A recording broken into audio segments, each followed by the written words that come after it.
Now, these cuffs look a little plain, so I want to add something.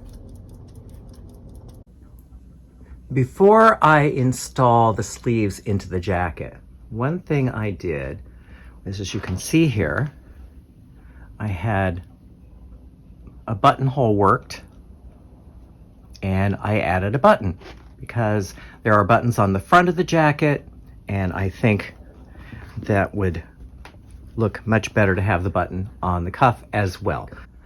Now we're going to construct the jacket.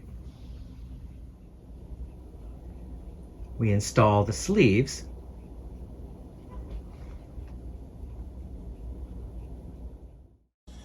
The sleeves are in. We have the cuff here. And what I've chosen to do here, just let me zoom in. I've chosen to use snaps and sew the buttons on as a show. Now, one other thing, on the other jacket, we pick stitch the facing for the edge stitching, but on this jacket, as you can see, I used a machine finish. So what you're going to take away from this is that both finishes are correct.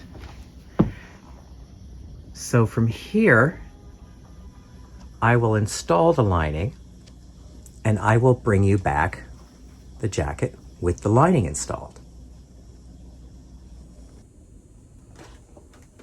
And here we have the jacket with the lining installed. It installs exactly the same way as we installed the lining on the other jacket. And you can see the felling stitch that joins the lining to the facing. Now, I'm going to be showing you beauty shots of this jacket and the other jacket, because really, this has been a tale of two jackets.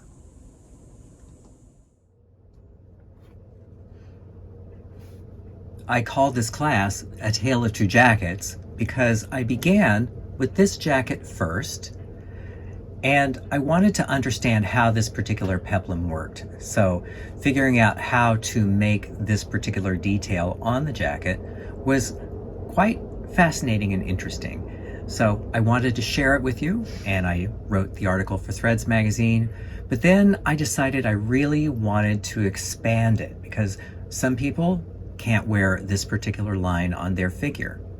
So I decided I wanted to create a sleeve, and that then is where the second jacket came from.